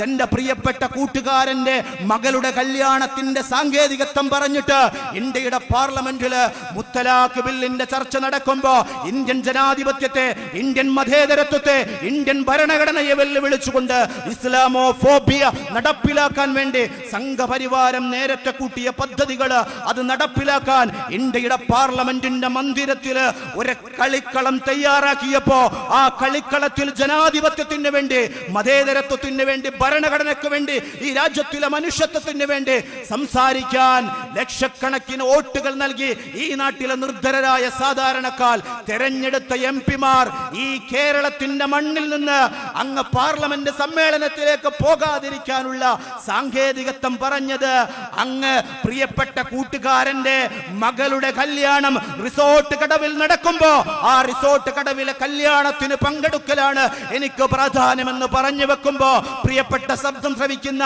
മുസ്ലിം ലീഗ് അടക്കമുള്ള പ്രിയപ്പെട്ട സുഹൃത്തുക്കളെ, ഇത് കേൾക്കുമ്പോ നിങ്ങൾ തെറ്റുധരിക്കേണ്ട. കൂട്ടുകാരനോടുള്ള മുഹബത്ത് കൊണ്ടോ ബിരിയാണിയോടുള്ള ഇഷ്ടം കൊണ്ടോ അല്ല. നട്ടപ്പാതിരേക്ക് ഓഫീസിലേക്ക് വന്ന സംഘപരിവാര ഗവൺമെന്റിന്റെ PRO നൽകിയ സേഫ് സോൺ വഴി തെരഞ്ഞെടുത്ത MP ആയിരുന്നു ആ MP എന്ന് നിങ്ങൾ വരികൾക്കിടയിലൂടെ വായിച്ചു വെക്കണം കേട്ടോ. മുസ്ലിം ലീഗിന്റെ വഹാബ് എന്ന് പറയുന്ന MP വളരെ കൃത്യമായി ഇന്ത്യയുടെ പാർലമെന്റില് ഇസ്ലാമോഫോബിയയുടെ അജണ്ട നടപ്പിലാക്കാൻ സംഘപരിവാരം ഓർഡിനൻസിന്റെ വാളുകളുമായി കടന്നു വന്നപ്പോ വഹാബ് MP പാർലമെന്റ് സമ്മേളനത്തിൽ പങ്കെടുത്തില്ല. അതിന്റെ സാങ്കേതികത്വം പറഞ്ഞത് കോഴിക്കോട് എയർപോർട്ടിൽ പോയപ്പോ ഫ്ലൈറ്റ് കിട്ടിയിട്ടില്ലത്രേ. ഫ്ലൈറ്റിന്റെ സാങ്കേതികത്വം പറഞ്ഞ് ഫ്ലൈറ്റ് ഒന്നല്ല 10 ഫ്ലൈറ്റ് ചാർട്ട് ചെയ്യാനുള്ള സാമ്പത്തിക ഭദ്രതയുള്ള ഒരു MPക്ക് ഫ്ലൈറ്റിന്റെ സാങ്കേതികത്വം പറയുന്നത് ആ സാങ്കേതികത്വമല്ല പ്രിയപ്പെട്ടവരെ. നട്ടപ്പാതിരാക്ക് ഓഫീസിലേക്ക് ഗൈഡ് ലൈനുമായി കടന്നു വന്നവര് ആദ്യം തന്ന സേഫ് സോൺ തെരഞ്ഞെടുത്തു എന്നുള്ളതാണ്. നിങ്ങൾക്ക് അവസാനം പറഞ്ഞു വെക്കട്ടെ, ഇതാ തകർന്നുകൊണ്ടിരിക്കുന്ന ജനാധിപത്യം, ഇതാ തകർന്നുകൊണ്ടിരിക്കുന്ന മതേതരത്വം, സംഘപരിവാരം കാവ്യവൽക്കരിച്ചു കൊണ്ടിരിക്കുന്ന ജനാധിപത്യ ഇന്ത്യയെ ത്രിവർണ്ണ പതാകയോടെ ഇന്ത്യയിലെ മുഴുവൻ മനുഷ്യർക്കും അഭിമാനത്തോടെ ജീവിക്കാൻ ഇതാ ഞാനും എന്റെ പ്രിയപ്പെട്ട പെങ്ങളും ഇതാ ഈ തെരുവിലേക്ക് ഇറങ്ങുന്നു എന്ന് പറഞ്ഞപ്പോ ഈ നാട്ടിലെ നിഷ്പക്ഷരും നിർദ്ധരരും സാധാരണക്കാരുമായ മനുഷ്യര് ഈ രാജ്യത്തിലെ സംഘപരിവാരത്തിന്റെ കണ്ണുരുട്ടൽ രാഷ്ട്രീയത്തിന് ഒരു അറുതി വരുന്നതിന് വേണ്ടിയിട്ട് മലയാളത്തിന്റെ മണ്ണിൽ നിന്ന് പോലും സ്വപ്നത്തിൽ പ്രതീക്ഷിക്കാത്ത വോട്ടിന്റെ പിന്തുണയോട് കൂടിയിട്ട് അതേ ജനാധിപത്യത്തിന്റെ ജ്വാലയായിട്ട് മാറണമെന്ന് പറഞ്ഞ് പറഞ്ഞയച്ചവര് ഇന്ത്യയുടെ പാർലമെന്റിലേക്ക് പോയിട്ട് ഇന്ത്യയുടെ ജനാധിപത്യത്തെ വീണ്ടെടുക്കാൻ അവർ പ്രവർത്തന പദത്തിന്റെ മുന്നണി പോരാളിയിൽ ഉണ്ടാകുമെന്ന് നമ്മൾ തെറ്റിദ്ധരിക്കുമ്പോ നമുക്ക് കാണാൻ കഴിഞ്ഞത്, നമുക്ക് ദർശിക്കാൻ കഴിഞ്ഞത്, ഇന്ത്യക്ക് കാണാൻ കഴിഞ്ഞത് ഈ രാജ്യത്തിന്റെ വഖഫ് ഭേദഗതി ബില്ലിന് ഈ രാജ്യത്തെ പള്ളികള്, മിഹ്റാബുകള്, മെമ്പറുകളെ ലക്ഷ്യം വെച്ചുകൊണ്ട് ഇന്ത്യയിലെ സംഘപരിവാരം ഇന്ത്യയുടെ പാർലമെന്റിൽ ഒരു നിയമം ചുട്ടെടുക്കാൻ കടന്നു വന്നപ്പോ, വഖഫ് ഭേദഗതി ബില്ലിന്റെ ചർച്ചകൾ ഇന്ത്യയുടെ പാർലമെന്റിൽ നടക്കുമ്പോ, പ്രിയപ്പെട്ട മനുഷ്യരെ, കേരളത്തിന്റെ ജനാധിപത്യത്തിന്, ഇന്ത്യൻ ജനാധിപത്യത്തിന് കേരളത്തിന്റെ മണ്ണില് ബഹുഭൂരിപക്ഷത്തോടെ നമ്മളൊക്കെ തെരഞ്ഞെടുത്തു എന്ന് ഈ കേരളത്തിന്റെ മണ്ണുറക്ക വിളിച്ചു പറയുന്ന പ്രിയങ്ക ഗാന്ധി ആ ചർച്ചയുടെ ഒരു വേളയിലുമില്ല. ആ സീറ്റ് കാലിയായിരുന്നു കേട്ടോ. അതിന് ന്യായീകരണം പറഞ്ഞത് വിദേശ പര്യടനത്തിലായിരുന്നു എന്ന്. പ്രിയങ്ക ഗാന്ധിക്ക് പാർലമെന്റ് സമ്മേളനം എന്നാണ് നടക്കുന്നത് എന്ന് അറിയാഞ്ഞിട്ടില്ല. നടക്കാൻ പോകുന്ന പാർലമെന്റ് സമ്മേളനത്തിൽ തന്റെ ഉത്തരവാദിത്തത്തെ കുറിച്ച് ബോധ്യമില്ലാഞ്ഞിട്ടല്ല. പക്ഷേ ആദ്യം തന്റെ ഓഫീസിലേക്ക് കടന്നു വന്ന PRO തന്ന ആദ്യത്തെ സേഫ് സോൺ വഴി തിരഞ്ഞെടുത്തു. എല്ലാവരും അവനവന്റെ സുഖലോലുപതയുടെ രാഷ്ട്രീയത്തിലാണ് പോയിക്കൊണ്ടിരിക്കുന്നത്. സംഘപരിവാര രാഷ്ട്രീയത്തിന് വിധേയപ്പെട്ടുകൊണ്ടിരിക്കുന്നു എന്ന് ഈ കാലഘട്ടത്തിൽ ഓരോ നിമിഷങ്ങളും, ഓരോ സെക്കൻഡുകളും, ഓരോ ചിത്രങ്ങളും ചരിത്രങ്ങളും ഈ നാട്ടിൽ നിന്ന് വിളിച്ചു പറയുമ്പോൾ നിർഭയത്വത്തിന്റെ രാഷ്ട്രീയമാണ് social Democratic Party of India മുന്നോട്ടേക്ക് വെച്ചുകൊണ്ടിരിക്കുന്നത്. എല്ലാവരും ഭയവിഹ്വലരാണ്. അതിന് സിംബലുകളുണ്ട് കേട്ടോ. ഇന്ത്യയിലെ പ്രതിപക്ഷ രാഷ്ട്രീയ പാർട്ടികളോട് ഈ രാജ്യത്തിലെ ഗവൺമെന്റ് പറയുകയാണ്, മിണ്ടിപ്പോകരുത് എന്ന്.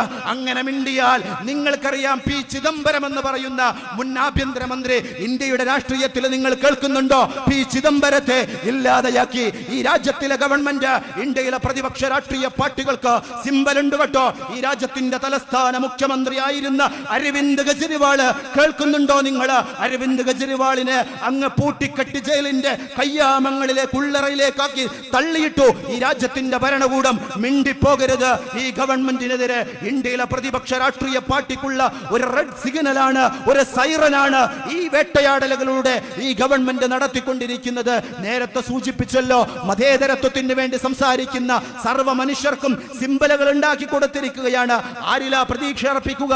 ഇതൊക്കെ വിളിച്ചു പറയാൻ ഇവിടെ മാധ്യമങ്ങളുണ്ട് എന്ന് നിങ്ങൾ സ്വപ്നം കാണുന്നുണ്ടോ? ആ മാധ്യമങ്ങൾക്കും സിംബലുണ്ട് കേട്ടോ. ഗൗരി ലങ്കേഷ് എന്ന് പറയുന്ന നട്ടലോട് കൂടി തന്റെ മാധ്യമത്തിന്റെ ധർമ്മം ഉപയോഗപ്പെടുത്തിയ ഗൗരി ലങ്കേഷ്, ഇന്ത്യയുടെ മാധ്യമ പ്രവർത്തകര് എഴുതി വെച്ചുകൊള്ളുക, നിങ്ങളെങ്ങാനും ഈ രാജ്യത്തിലെ ഗവൺമെന്റിന്റെ നെറുകേടുകളെ ചോദ്യം ചെയ്ത് മുന്നോട്ടേക്ക് വന്നാൽ ഗൗരി ലങ്കേഷിന്റെ ചിത്രങ്ങളും ചരിത്രങ്ങളും ഇതാ നിങ്ങളുടെ മനസ്സിലേക്ക് ഞങ്ങൾ സെൻഡ് ചെയ്യുന്നു എന്ന് ഈ രാജ്യത്തിലെ സംഘപരിവാര ഗവൺമെന്റ് പറഞ്ഞുകൊണ്ടിരിക്കുകയാണ്.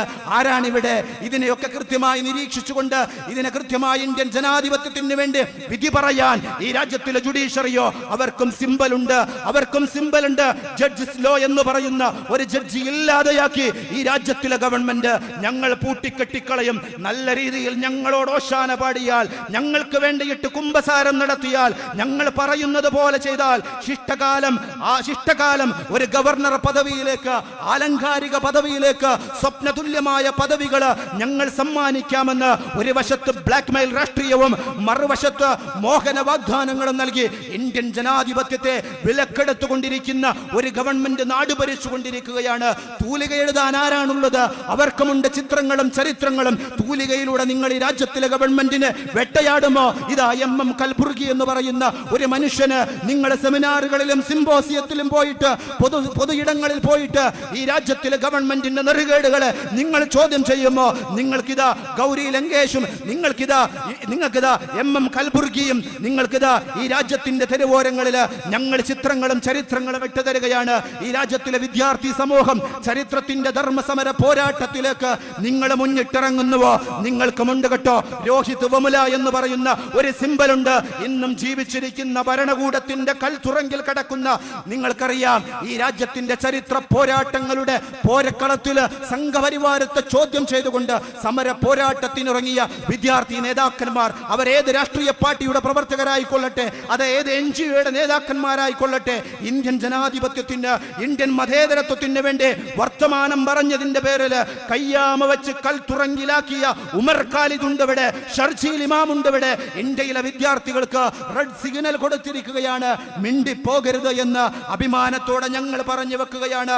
ഇന്ത്യയിലെ സംഘപരിവാരത്തിന്റെ മുമ്പിൽ അണുമണി മണി സമരസപ്പെടില്ല എന്ന് ഉറക്കെ വിളിച്ചു പറയുക മാത്രമല്ല, അങ്ങനെ സമരസപ്പെടാത്ത ഒരു ജനതയെ വാർത്തെടുക്കുന്നതിന് വേണ്ടിയിട്ട് തന്റെ ജീവിതകാലത്തിന്റെ സുഖലോലഭതകളെല്ലാം മറന്നുകളഞ്ഞ മനുഷ്യര് ഇന്ന് കാരാഗ്രഹത്തിന്റെ കൽത്തുറങ്കിൽ കിടക്കുകയാണ്.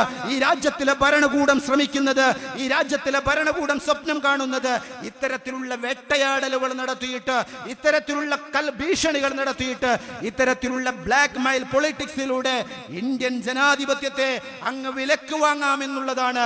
ആ വിലക്ക് വാങ്ങലിന്റെ മറ്റൊരു മുഖമാണ് ഇന്ന് ഇന്ത്യ രാജ്യത്ത് നമ്മൾ കണ്ടുകൊണ്ടിരിക്കുന്നത്. മുഖ്യധാര രാഷ്ട്രീയ പാർട്ടികൾ മുന്നോട്ടേക്ക് വരുന്നത് നമ്മൾ കാണുന്നില്ല. മാധ്യമങ്ങൾ കാര്യക്ഷമമായി അതിനെ ചർച്ച ചെയ്യുന്നത് നമ്മൾ കാണുന്നില്ല. അതിനെതിരെ ജനകീയ പ്രക്ഷോഭങ്ങളോ സമരങ്ങളോ നമ്മൾ കാണുന്നില്ല. അവിടെയാണ് ഞങ്ങളുടെ മുദ്രാവാക്യം ഞങ്ങൾ ആവർത്തിക്കുന്നത്, ഭയമില്ലാത്ത ഒരു ഇന്ത്യയെ ഈ രാജ്യത്ത് കെട്ടിപ്പടുക്കുക എന്നുള്ളത്. അല്ലെങ്കിൽ പ്രിയപ്പെട്ടവരെ, നിങ്ങളൊന്ന് ആലോചിച്ചു നോക്കൂ, ഇത്രമേൽ വലിയ അട്ടിമറിയിലൂടെ ഈ രാജ്യത്തിലെ ഭരണകൂടം നാട് ഭരിച്ചുകൊണ്ടിരിക്കുമ്പോ അതിന്റെ പ്രതിപക്ഷത്തിരിക്കുന്ന എംപിമാരിൽ ഏതെങ്കിലും ഒരു എംപി ഇന്ത്യയുടെ പാർലമെന്റ് മന്ദിരത്തിലേക്ക് ഇറങ്ങി വന്നുകൊണ്ട് മരിക്കേണ്ടി വന്നാലും ഈ ഫേക്ക് ഗവൺമെന്റിന്റെ മുമ്പില് ജനാധിപത്യത്തെ അട്ടിമറിച്ച, മതേതരത്വത്തെ അട്ടിമറിച്ച ഈ ഗവൺമെന്റിന്റെ മുമ്പിൽ സമരസപ്പെടില്ല എന്ന് പറയാൻ നട്ടലുള്ള ഏതെങ്കിലും ഒരു എംപിയെ ഇന്ത്യയുടെ പാർലമെന്റിൽ നിങ്ങൾക്ക് കാണിക്കാൻ കഴിയുമോ? ഈ വിഷയത്തില് ഇന്ത്യയുടെ പാർലമെന്റിന്റെ മന്ദിരത്തില് ഇന്ത്യയിലെ പ്രതിപക്ഷ എംപിമാർ കൈകോർത്ത് പിടിച്ച് ഒരു സമരം നടത്തുന്ന ചിത്രമോ ചരിത്രമോ ഇന്ന് വരെ നിങ്ങൾ കണ്ടിട്ടുണ്ടോ? നാട്ടില് ഗെയിൽ പൈപ്പ് ലൈൻ വരുമ്പോ ഈ നാട്ടിലെ ഗെയിൽ പൈപ്പ് ലൈനിന് വേണ്ടി ഇന്ത്യയുടെ പാർലമെന്റിലെ പ്രതിപക്ഷ എംപിമാർ കൈകോർത്ത് സമരം നടത്തിയ ചിത്രം കണ്ടവരാണ് നമ്മള്. ആ ചിത്രം കണ്ട നമ്മള്, ആ ചിത്രത്തിലുള്ള ഓരോരുത്തരും ഈ രാജ്യത്തിന്റെ ജനാധിപത്യത്തെ ഇത്രമേൽ വെല്ലുവിളിച്ചുകൊണ്ടിരിക്കുന്ന ഈ കാലഘട്ടത്തിൽ അതിനെതിരെ സംസാരിക്കുന്നത് നമ്മൾ കാണുന്നില്ല. അവിടെയാണ് പ്രിയപ്പെട്ടവരെ, ഭയത്തിൽ നിന്ന് മോചിതമായ ഒരു ഇന്ത്യയെ നമുക്ക് ഇവിടെ തിരിച്ചു കൊണ്ടുവരണം. ആരിലാണ് നമ്മൾ പ്രതീക്ഷ അർപ്പിക്കേണ്ടത്? കോൺഗ്രസ് ഭയവിഹ്വലതയുടെ രാഷ്ട്രീയത്തിൽ മുന്നോട്ടേക്ക് പോയിക്കൊണ്ടിരിക്കുകയാണ്. മറ്റൊന്ന് ഇടതുപക്ഷമാണ്. കേരളത്തിന്റെ മണ്ണിൽ അവശേഷിച്ച് ഇന്ത്യയിലെ സംഘപരിവാരത്തിനെതിരെ, ഇന്ത്യയിലെ സവർണ താല്പര്യങ്ങൾക്കെതിരെ ശബ്ദിക്കുന്നു എന്ന് സെമിനാറിലൂടെ പറഞ്ഞുകൊണ്ടിരിക്കുന്ന, സിംബോസിയങ്ങളിലൂടെ പറഞ്ഞുകൊണ്ടിരിക്കുന്ന ഇടതുപക്ഷമാണുള്ളത്. പ്രിയപ്പെട്ടവരെ, മനസ്സിലാക്കുക, വോട്ടട്ടിമറി നടത്തിയ 5 കോടിയുടെ കണക്കുകൾ പരിശോധിച്ചപ്പോ യോഗി ആദിത്യനാഥിന്റെ ഉത്തർപ്രദേശിൽ മാത്രമല്ല, സംഘപരിവാരത്തിന് വേരോട്ടമുള്ള മണ്ണിന് വിധേയപ്പെട്ട ഗുജറാത്തിന്റെ മണ്ണിൽ മാത്രമല്ല, കർണാടകയുടെയും അസമിന്റെയും മണ്ണിൽ മാത്രമല്ല പ്രിയപ്പെട്ടവരെ, വോട്ടട്ടിമറി നടത്തിയിട്ടുള്ളത് ഈ മലയാളക്കരയിലും സംഘപരിവാരം വോട്ടട്ടിമറി നടത്തിയിരിക്കുന്നു. അങ്ങനെ വോട്ടട്ടിമറി നടത്തിയിട്ടാണ് BJPയുടെ എംപിയെ തൃശൂർ ലോക്സഭാ മണ്ഡലത്തിൽ നിന്ന് പാർലമെന്റിലേക്ക് തെരഞ്ഞയച്ചത് എന്ന് കണക്കുകൾ വിളിച്ചു പറയുകയാണ്. തൃശൂരിലെ ജനങ്ങൾ വിളിച്ചു പറയുകയാണ്. എന്റെ വീട്ടുപേരില്, എന്റെ വീട്ടു നമ്പറില്, എന്റെ വീട്ടഡ്രസ്സില് ഇന്ന് പാർലമെന്റ് കസാരയിൽ BJPയുടെ MP ആയിരിക്കുന്നവന്റെ ഡ്രൈവർ എന്റെ വീട്ടു നമ്പറിലെ ഫേക്ക് വോട്ടർ പട്ടികയിൽ ഇടം പിടിച്ചിട്ടാണ് വോട്ട് നൽകിയിരിക്കുന്നത് എന്ന് തൃശൂരിലെ ഒരു അമ്മ വിളിച്ചു പറയുമ്പോ, തൃശൂരിലെ സഹോദരിമാർ വിളിച്ചു പറയുകയാണ്. RSSന്റെ BJPയുടെ സംസ്ഥാന ജില്ലാ നേതാക്കന്മാർ ഞങ്ങളുടെ വീട്ടു നമ്പറുകൾ ദുരുപയോഗപ്പെടുത്തിക്കൊണ്ടിതാ വോട്ടട്ടിമറി നടത്തുന്നു എന്ന് മലയാളക്കരയിൽ മലയാളത്തിൽ വിളിച്ചു പറയുമ്പോ അതിനെതിരെ ഒരു അന്വേഷണം നടത്താൻ, അതിനെതിരെ കാര്യക്ഷമമായ ഒരു നടപടിയിലേക്ക് മുന്നോട്ടേക്ക് പോവാൻ ഈ നാട് ഭരിക്കുന്ന ഗവൺമെന്റ് ഇന്ന് വരെ മുന്നോട്ടേക്ക് വന്നിട്ടില്ല എന്ന് ഈ നാട്ടിലെ ഇടതുപക്ഷ സുഹൃത്തുക്കളോട് ഓർമ്മപ്പെടുത്താൻ ഞാൻ ആഗ്രഹിക്കുകയാണ്. എങ്ങനെയാണ് സംഘപരിവാരത്തിനെതിരെ ഇടതുപക്ഷ ഗവൺമെന്റ് നിലപാട് പറയുക? നേരത്തെ സൂചിപ്പിച്ചല്ലോ, യോഗി ആദിത്യനാഥിനെ തൃപ്തിപ്പെടുത്താതെ സംഘപരിവാരത്തിന്റെ കോളാമ്പിയായിരിക്കുന്ന വെള്ളാപ്പള്ളി നടേശ്വരന് ചേർത്ത് പിടിക്കുന്ന പിണറായി വിജയന് എങ്ങനെയാണ് ഈ സംഘപരിവാരത്തിന്റെ ദുഷ്ടലാക്കുകളെ തുറന്നു കാണിക്കാൻ, അതിനെതിരെ നിലപാട് സ്വീകരിക്കാൻ, അതിനെതിരെ നടപടി സ്വീകരിക്കാൻ എങ്ങനെയാണ് കഴിയുക? ഇന്ന് കേരളത്തിന്റെ ആഭ്യന്തര സംവിധാനത്തിന്റെ അവസ്ഥ എന്താ? യോഗി ആദിത്യനാഥിന്റെ പോലീസും പിണറായി പോലീസും തമ്മിലുള്ള ഒരു വലിയ മത്സരമാണ് നടന്നുകൊണ്ടിരിക്കുന്നത്. യോഗി ആദിത്യനാഥിന്റെ പോലീസിന്റെ സംഘപരിവാര താൽപര്യ കസ്റ്റഡി മരണങ്ങളും കസ്റ്റഡി അക്രമങ്ങളും യോഗിയുടെ ഉത്തർപ്രദേശിൽ നടക്കുന്നതിനേക്കാൾ കൂടുതൽ പിണറായിയുടെ കേരള പോലീസിന്റെ കീഴിൽ നടക്കാൻ നടക്കണമെന്ന് ഷാഢ്യം പിടിക്കുക മാത്രമല്ല, കേരള പോലീസിന് സർവാധികാരവും നടത്ത് ഈ രാജ്യത്തിന്റെ ജനാധിപത്യ മതേതര സംവിധാനങ്ങളെ തകർത്ത് തരിപ്പണമാക്കാൻ, സംഘപരിവാരത്തിന്റെ താല്പര്യങ്ങൾ പ്രദർശിപ്പിക്കാൻ മുൻപന്തിയിൽ നിൽക്കുന്ന ഒരു പോലീസ് സംവിധാനത്തെ വിന്യസിപ്പിക്കുന്നിടത്ത് ജാഗ്രത പുലർത്തുന്ന ഒരു ആഭ്യന്തരമന്ത്രിയാണ് കേരളത്തിന്റെ ആഭ്യന്തരമന്ത്രി എന്ന് സംശയങ്ങൾക്ക് ഇടവരാത്ത രീതിയിൽ ഈ സദസ്സിൽ വിളിച്ചു പറയാൻ ഞാൻ ആഗ്രഹിക്കുകയാണ്. അസമിലും യോഗിയുടെ ഉത്തർപ്രദേശിലും ഒരു കലാപം നടക്കുമ്പോ കലാപകാരികൾക്ക് വഴി കാണിച്ചു കൊടുക്കുന്നത് ലാത്തിധാരികളാണെങ്കിൽ, അതിവിദൂര ഭാവിയിൽ കേരളത്തിന്റെ മണ്ണിലെ സംഘപരിവാരത്തിന്റെ ഹിന്ദുത്വ രാഷ്ട്രീയത്തിന്റെ സ്വപ്നങ്ങളിലേക്ക് നടന്നു നീങ്ങുമ്പോ, ഒരു കലാപത്തിനൊരു നാട് കോപ്പുകൂട്ടുമ്പോ, ആ കോപ്പുകൂട്ടുന്ന നാട്ടില് സംഘപരിവാരത്തിന് കലുഷിത പ്രവർത്തനങ്ങൾക്ക് വഴി കാണിച്ചു കൊടുക്കുന്നത് കേരളത്തിന്റെ കാക്കി ധരിച്ച കാക്കിധാരികളായ നിയമപാലകരായിരിക്കുമെന്ന് കേരളത്തിന്റെ കഴിഞ്ഞകാല ചരിത്രങ്ങള് നമ്മളോട് വിളിച്ചു പറയുകയാണ്. പ്രിയപ്പെട്ടവരെ, ഇതിനെതിരെ ജാഗ്രത പുലർത്തണമെന്ന് ഞങ്ങൾ പറഞ്ഞുകൊണ്ടിരിക്കുകയാണ്. നിർഭയത്വത്തിന്റെ രാഷ്ട്രീയമാണ് ഞങ്ങൾ പറഞ്ഞുകൊണ്ടിരിക്കുന്നത്. സംഘപരിവാരവും സംഘപരിവാരത്തിന് വിധേയപ്പെട്ടുകൊണ്ടിരിക്കുന്ന ഇടതുപക്ഷം അടക്കമുള്ള ഭരണകൂടങ്ങള് ഈ വിധേയപ്പെടലിനെ തലോടിക്കൊണ്ടിരിക്കുകയാണ്. അവരിൽ നിന്ന് കിട്ടുന്ന ആശ്ലേഷ വാക്കുകളില് അഭിരമിച്ചു കൊണ്ടിരിക്കുകയാണ്. അവർ ചാർത്തിത്തരുന്ന പട്ടുകളില് അഭിരമിക്കുകയാണ്. ഈ നാട്ടിലെ പണ്ഡിതന്മാർ, ഈ നാട്ടിലെ നിലപാട് പറയേണ്ട നേതാക്കന്മാർ, ഈ രാജ്യത്തിലെ സംഘപരിവാരത്തിന്റെ കറകളഞ്ഞ പട്ടുകള് ആശ്ലേഷിക്കുന്ന, സംഘപരിവാരത്തിന്റെ നിറകെട്ട പ്രവർത്തനങ്ങളാൽ പുകരിതമായിരിക്കുന്ന പ്രത്യയശാസ്ത്രത്തിന്റെ മനസ്സിൽ നിന്ന് വരുന്ന ആശ്ലേഷ വാക്കുകളില് അഭിരമിക്കുന്ന പ്രിയപ്പെട്ട മനുഷ്യരെ, നിങ്ങളോട് ഞാൻ പറഞ്ഞു വെക്കുകയാണ്. എന്താണ് RSS എന്നറിയുമോ? എന്താണ് സംഘപരിവാരം എന്തെന്നറിയുമോ? ഞങ്ങളുടെ പ്രിയപ്പെട്ട ഉദ്ഘാടക പ്രാസംഗികൻ സൂചിപ്പിച്ചില്ലേ, ഉത്തരേന്ത്യയുടെ മണ്ണില് നൂറുകണക്കിന് മനുഷ്യരുടെ ജീവനുകളെ കൊണ്ട് ഹോളി കളിച്ചൊരു വൃത്തികേടിന്റെ പ്രത്യയശാസ്ത്രമാണ് കേട്ടോ. ഈ രാജ്യത്ത് അസമിന്റെ തെരുവോരങ്ങളില് കലാപകലുഷിത പ്രവർത്തനങ്ങൾ നടത്തിയ ഒരു വൃത്തികേടിന്റെ പ്രത്യയശാസ്ത്രമാണ് കേട്ടോ. ജീവിക്കുന്ന നാട്ടില് ഞാൻ എന്തിന് ജീവിക്കണമെന്ന് അസമിന്റെ തെരുവോരത്തൊരു മനുഷ്യൻ കടന്നു വന്നപ്പോ ആ അവകാശങ്ങളെ ചോദ്യം ചെയ്തതിന്റെ പേരില് അവന്റെ നെഞ്ചിലേക്ക് നിറയൊഴിച്ചിട്ട് അവസാനത്തെ പ്രാണവായുവിന് വേണ്ടിയിട്ട് അസമിന്റെ മണ്ണിൽ ഒരു മനുഷ്യൻ കിടന്ന് പിടഞ്ഞു മരിക്കുമ്പോ അവന്റെ ഇടനെഞ്ചിലേക്ക് പൂട്ടിട്ട് ചവിട്ടി നൃത്തം ചവിട്ടിയ ഒരു വൃത്തികേടിന്റെ ചിത്രവും ചരിത്രവും നിങ്ങളുടെ മനസ്സിലേക്ക് കടന്നു വരുന്നില്ലേ പ്രിയപ്പെട്ടവരെ? ആ വൃത്തികേടിന്റെ പ്രത്യയശാസ്ത്രം തിങ്ങിപ്പാർക്കുന്ന മനസ്സുള്ള ഒരു വൃത്തികേടിന്റെ മനസ്സുള്ളവരുടെ ആലങ്കാരിക പദങ്ങളിൽ അഭിരമിക്കുന്ന പണ്ഡിതന്മാരോട്, രാഷ്ട്രീയ നേതാക്കന്മാരോട്, അവരുടെ പട്ടിലും അവരുടെ പുടവകളിലും അഭിരമിക്കുന്നവരോട് ഞങ്ങൾ പറഞ്ഞു വെക്കുകയാണ്. അസമിന്റെ മണ്ണില് ആസിഫ ബാനു എന്ന് പറയുന്ന എന്റെ പ്രിയപ്പെട്ട സഹോദരി, നമ്മുടെ മക്കള്, നമ്മുടെ പേരമക്കളെ പോലുള്ള ഒരു റോസാപ്പൂവിനെ പോലുള്ള ഒരു 16കാരി, ആ 16കാരിയെ അതിനിഷ്ഠൂരമായി മാനഭംഗപ്പെടുത്തി അരിശം തീരാഞ്ഞിട്ട് അവളുടെ ആന്തരിക അവയവങ്ങൾക്ക് ഭാരമുള്ള കല്ലുകളെ കൊണ്ട് പ്രഹരമുള്ള അടികൾ കൊടുത്തിട്ട് ഒരു റോസാപ്പൂവിന്റെ ഇതളുകള് പിറിച്ച് മാറ്റുന്ന ലാഘവത്തോട് കൂടിയിട്ട് ഒരു 6 വയസ്സുകാരിയായ ഒരു പൊന്നുമകളുടെ ജീവൻ കവർന്നെടുത്ത് അതിൽ അഭിരമിച്ച ഒരു വൃത്തികേടിന്റെ പ്രത്യയശാസ്ത്രം തിങ്ങിപ്പാർക്കുന്ന മനസ്സുകളിൽ നിന്ന് വരുന്ന ആശ്ലേഷ വാക്കുകളില് എങ്ങനെയാണ് പ്രിയപ്പെട്ട മനുഷ്യരെ നിങ്ങൾക്ക് അഭിരമിക്കാൻ കഴിയുക? നാൽക്കാലിയുടെ പേര് പറഞ്ഞ് ഇരുകാലിയായ മനുഷ്യനെ വട്ടം കൂടി അടിച്ചു കൊന്നരിശം തീരാഞ്ഞിട്ട് കഴുമരത്തിൽ കെട്ടിത്തൂക്കിയിട്ട് വായുവിൽ ഒരു മനുഷ്യന്റെ ഡെഡ് ബോഡി ആടുന്നത് അത് കണ്ട് നൃത്തം ചവിട്ടി അട്ടഹസിച്ച് ചിരിക്കുന്ന ഒരു വൃത്തികേടിന്റെ പ്രത്യയശാസ്ത്രത്തിന്റെ പുടവകളില് നിങ്ങൾക്ക് എങ്ങനെയാണ് പ്രിയപ്പെട്ടവരെ സുഖം കണ്ടെത്താൻ കഴിയുന്നത്? ഈ രാജ്യത്തിലെ മുസ്ലിങ്ങള്, ഈ നാട്ടിലെ തൊഴിലുകറുത്ത അമ്മയുടെ വയറ്റിൽ ജന്മം നൽകിയ ദളിതുകള്, ഈ രാജ്യത്തിലെ പച്ച മനുഷ്യര്, ഈ രാജ്യത്തിലെ 90% മനുഷ്യരും ഭയവിഹ്വലരായി കൈകൂപ്പി നിൽക്കുന്ന ഒരു രാഷ്ട്രീയ സാഹചര്യത്തില് അവനവന്റെ പട്ടുമെത്തകൾക്ക് വേണ്ടി, അവനവന്റെ സുഖാഡംബരങ്ങൾക്ക് വേണ്ടി, അവനവന്റെ കതറുകൾക്ക് വേണ്ടി, അവനവന്റെ AC കാറിന് വേണ്ടി, അവനവന് കിട്ടുന്ന പച്ചപ്പരവതാനികൾക്ക് വേണ്ടി മുതുകുകൾ കീഴ്പ്പെടുത്തി കൊടുക്കാൻ, തന്റെ ശിരസ് നമിച്ചു കൊടുക്കാൻ എങ്ങനെയാണ് ഈ രാജ്യത്തിന് കഴിയുക? ഞങ്ങൾ ഈ രാജ്യത്തിന്റെ തെരുവുകളോട് പറയുകയാണ്, ഈ രാജ്യത്തിലെ പ്രബുദ്ധ മനുഷ്യരോട്, എന്നെ ശ്രമിക്കുന്ന കക്ഷി രാഷ്ട്രീയത്തിൽ അതീതമായ മുഴുവൻ മനുഷ്യരോടും, പ്രിയപ്പെട്ട ഉമ്മമാരെ, സഹോദരിമാരെ, ഞാൻ നിങ്ങളോട് പറഞ്ഞു വെക്കുകയാണ്, ഈ കാലഘട്ടത്തിൽ ഒരു പരിഷ്കർത്താവാകാൻ നിങ്ങൾക്ക് കഴിയേണ്ടതുണ്ട്.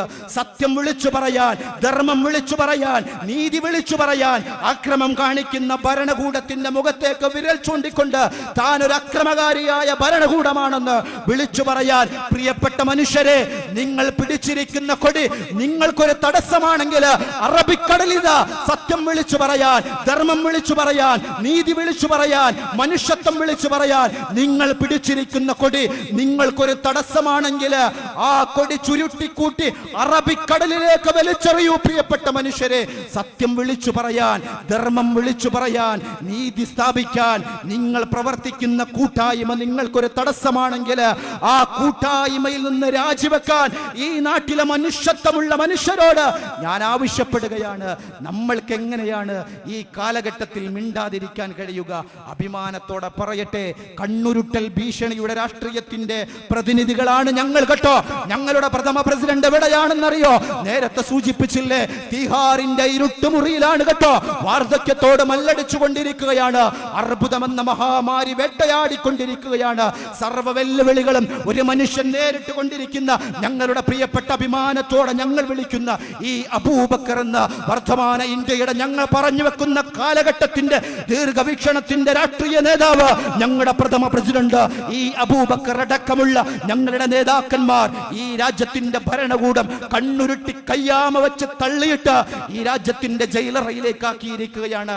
ഞങ്ങളുടെ നിലവിലെ പ്രസിഡന്റ് എവിടെയാണെന്നറിയോ? ഞങ്ങളുടെ SDPIയുടെ നിലവിലെ ദേശീയ പ്രസിഡന്റ് എവിടെയാണെന്നറിയോ? പാലക്കാട്ട് MK ഫൈസി എവിടെയാണെന്നറിയോ? രാജ്യത്തിന്റെ ഭരണകൂട ഭീഷണിക്ക് ഇരയായിക്കൊണ്ട് കൽത്തുറങ്കിലാണ്.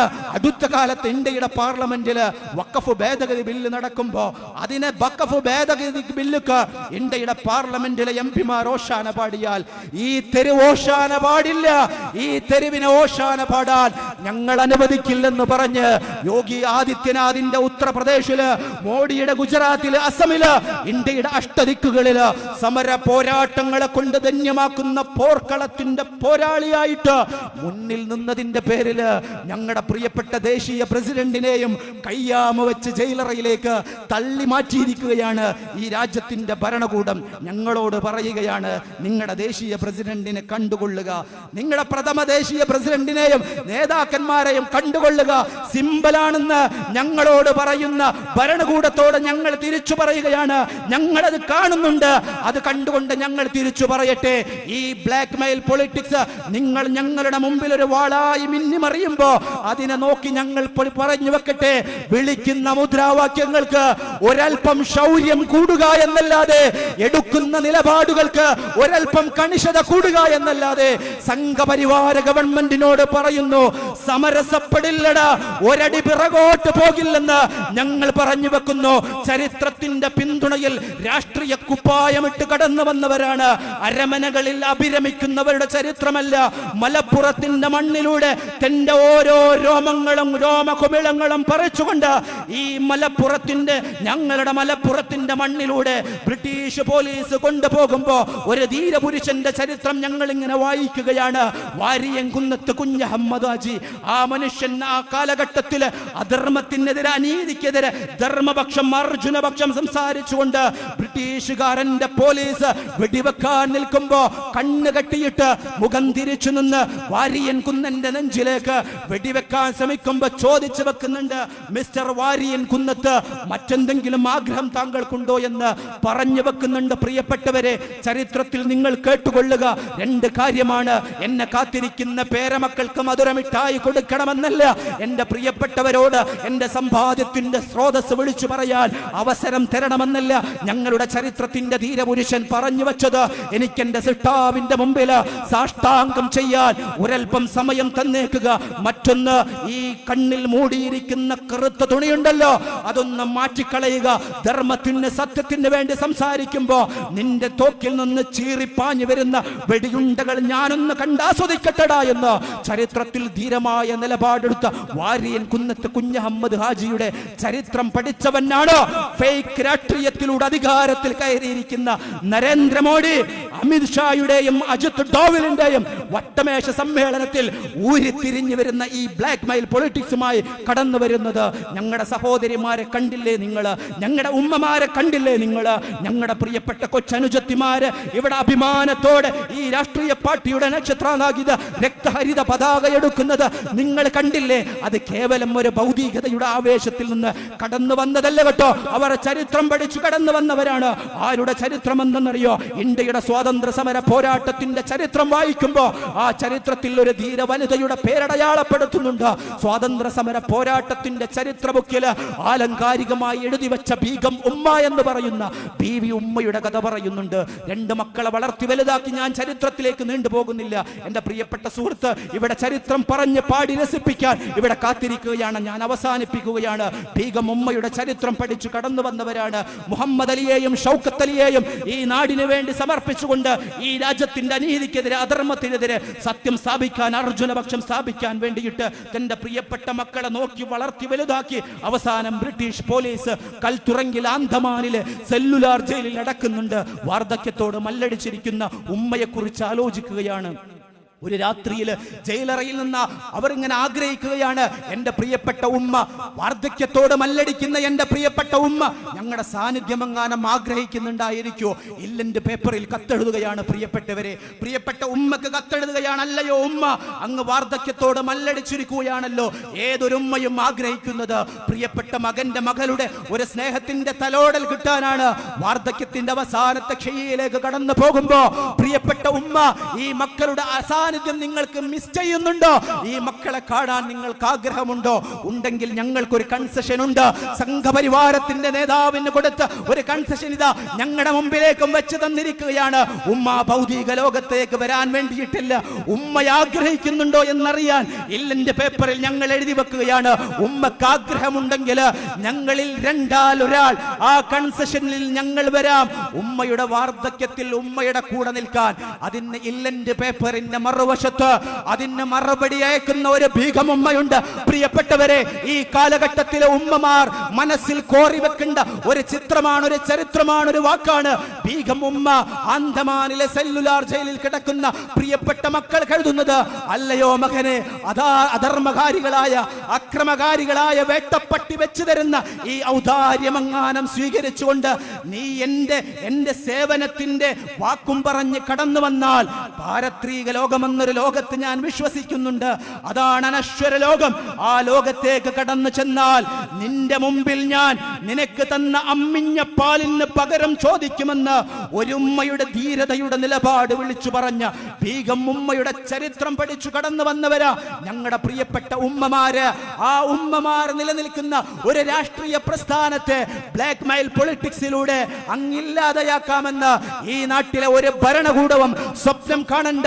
ഈ നാട്ടിലെ ജനാധിപത്യ വിശ്വാസികളോട്, ഈ നാട്ടിലെ മതേതര വിശ്വാസികളോട് ഞങ്ങൾ പറഞ്ഞു വെക്കുകയാണ്, ഇന്ത്യയിലെ സംഘപരിവാരത്തിനെതിരെ, ഇന്ത്യയിലെ ഭരണകൂട നെറികേടുകൾക്കെതിരെ നിലപാടുകൾ കൊണ്ട് മരിക്കേണ്ടി വന്നാലും സമരസപ്പെടില്ല എന്ന് ഞങ്ങൾ ഈ കാലഘട്ടത്തിൽ വിളിച്ചു പറയുകയാണ്.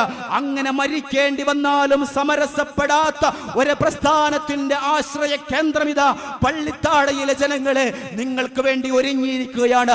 നിങ്ങളുടെ സങ്കടങ്ങൾ കേൾക്കാൻ, നിങ്ങളുടെ വേദനകൾ കേൾക്കാൻ, നിങ്ങളുടെ വേദനകൾ കേൾക്കാൻ കക്ഷി രാഷ്ട്രീയത്തിന് അതീതമായി നിങ്ങൾക്ക് കടന്നു വരാം.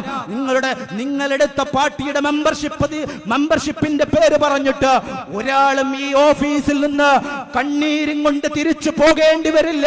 നിങ്ങൾക്ക് കിട്ടേണ്ട അനീതിയുടെ ഒരു തമ്പ്രാനും ഇവിടെ ഇരുന്ന് വിധിക്കില്ല എന്ന് ഈ താടപ്പാടിൽ, അങ്ങാടിയിലെ പ്രിയപ്പെട്ട മുഴുവൻ മനുഷ്യരോടും ഉറക്കെ വിളിച്ചു പറയാൻ ഞാൻ ആഗ്രഹിക്കുകയാണ്. നിങ്ങൾ സോഷ്യൽ ഡെമോക്രസിയെ കുറിച്ച് പഠിക്കണം, മനസ്സിലാക്കണം. ഞാൻ നിങ്ങളോട് ഒറ്റ കാര്യം കൂടി പറഞ്ഞ് അവസാനിപ്പിക്കുകയാണ്.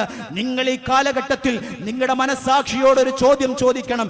ഈ കാലഘട്ടത്തിൽ ഈ പറയപ്പെടുന്ന ഇന്ത്യയിൽ ആരിലാണ് നമ്മൾക്കിനി പ്രതീക്ഷ അർപ്പിക്കേണ്ടത്? ഇത് പറയുമ്പോൾ ഏതൊരു മനുഷ്യന്റെയും ഒരു ചേതോ വികാരമാണ്. എനിക്കെന്റെ സമ്പത്ത് നഷ്ടപ്പെട്ടാൽ, എനിക്കെന്റെ കുടുംബത്തിന്റെ വേദനകൾ താങ്ങാവുന്നതിലപ്പുറമാണ്. എൻ്റെ പ്രിയപ്പെട്ട സുഹൃത്ത്, ഞാൻ ഏറ്റവും കൂടുതൽ സ്നേഹിക്കുന്ന ഒരു മനുഷ്യൻ എന്നെ ചതിച്ചാൽ, എന്നെ ശ്രവിക്കുന്ന മുഴുവൻ മനുഷ്യരും മനസ്സിലാക്കുക, നിങ്ങൾ നിങ്ങളുടെ മനസാക്ഷിയോടൊരു ചോദ്യം ചോദിക്കണം. 2025 സംഘപരിവാര സ്വപ്നം കാണുന്ന ഇന്ത്യയിൽ നിന്ന് നിങ്ങൾ നിങ്ങളുടെ മനസ്സാക്ഷിയോട് ഒരു ചോദ്യം ചോദിക്കണം. ഈ മോഡിയുടെ ഇന്ത്യയില്, ഈ അമിത്ഷായുടെ ഇന്ത്യയില്, ഈ അജിത് ഡോവലിന്റെ ഇന്ത്യയില്, ഈ യോഗി ആദിത്യനാഥിന്റെ ഇന്ത്യയില് ആരിലാണ് നമ്മൾ പ്രതീക്ഷ അർപ്പിക്കേണ്ടത്? സത്യസന്ധമായി കൊണ്ട് നിങ്ങൾ നിങ്ങളുടെ മനസ്സാക്ഷിയോട് ചോദിക്കുമ്പോ നിങ്ങളുടെ മനസ്സാക്ഷി നിങ്ങൾക്കൊരു ഉത്തരം തരും. ആ ഉത്തരത്തെ നിങ്ങൾ മുറുകെ പിടിക്കണം പ്രിയപ്പെട്ടവരെ. ആ മനസ്സാക്ഷിയോടെ കൂടെ നിങ്ങളുടെ ശരീരത്തെ നിർത്താൻ നിങ്ങൾക്ക് കഴിയേണ്ടതുണ്ട്. നിങ്ങളുടെ മനസ്സാക്ഷി ഒരു കാര്യം പറയുമ്പോ ആ മനസ്സാക്ഷിക്ക് വിരുദ്ധമായി നിലപാട് സ്വീകരിക്കാൻ നിങ്ങളുടെ ശരീരം നിങ്ങളെ പ്രേരിപ്പിക്കുന്നത് നിങ്ങളുടെ നാട്ടിലെ പ്രമാണിത്വമാണെങ്കിൽ, നാട്ടിൽ നിന്ന് കിട്ടുന്ന നിങ്ങളുടെ സ്വീകാര്യതയാണെങ്കിൽ, നിങ്ങളുടെ കച്ചവടമാണെങ്കിൽ, നിങ്ങളുടെ ബിസിനസ് ആണെങ്കിൽ, കുടുംബത്തിൽ നിന്ന് കിട്ടുന്ന കുടുംബ മഹിമയാണെങ്കിൽ, പ്രിയപ്പെട്ടവരെ ഞാൻ നേരത്തെ പറഞ്ഞു വച്ചില്ലേ, നിങ്ങളുടെ മനസ്സിൽ ഏറ്റവും വേദന ഉളവാക്കുന്നത് നിങ്ങളുടെ പ്രിയപ്പെട്ട കൂട്ടുകാരൻ നിങ്ങളെ ചതിക്കുമ്പോഴാണ്. ആ വാക്ക് കടമെടുത്തു പറയട്ടെ, നിങ്ങൾ നിങ്ങളെ തന്നെ ചതിക്കുകയില്ലേ? നിങ്ങളുടെ മനസ്സാക്ഷി ഈ കാലഘട്ടത്തിൽ ഒരു സത്യത്തെ ചൂണ്ടിക്കാണിക്കുമ്പോ, ഒരു ധർമ്മത്തെ ചൂണ്ടിക്കാണിക്കുമ്പോ, അനീതിക്കെതിരെ സംസാരിക്കുന്ന, അധർമ്മത്തിനെതിരെ നിലപാട് സ്വീകരിക്കുന്ന ഒരു നിലപാടിന്റെ ഒരു ഐക്യം നിങ്ങളുടെ മനസ്സാക്ഷി നിങ്ങളോട് പറയുമ്പോ എങ്ങനെയാണ് അതിന് വിപരീതമായി നിങ്ങൾക്ക് പ്രവർത്തിക്കാൻ കഴിയുക?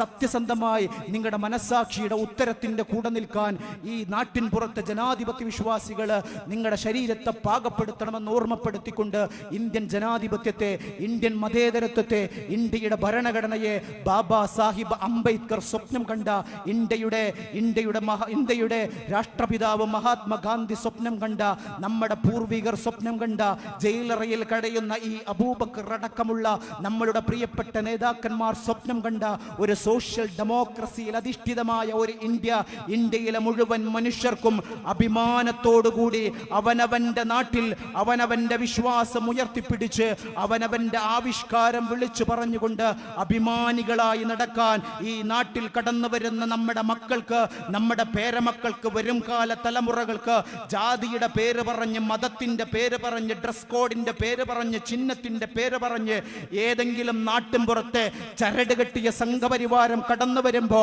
ഈ നാട് ഒരുമിച്ച് ചെറുത്തു തോൽപ്പിക്കുന്ന ജനാധിപത്യ മണ്ണാക്കി മാറ്റിയെടുക്കുന്നതിന് വേണ്ടി ഈ നാട്ടിലെ മുഴുവൻ ജനാധിപത്യ വിശ്വാസികളെയും ഒരിക്കൽ കൂടി അഭിവാദ്യം ചെയ്തുകൊണ്ട് സോഷ്യൽ ഡെമോക്രസത്തിലേക്ക് സ്വാഗതം ചെയ്തുകൊണ്ട് ഞാൻ നിർത്തുന്നു. നിങ്ങൾക്ക് നന്ദി. ജയ് ഇന്ത്യ, ജയ് സോഷ്യൽ ഡെമോക്രസി.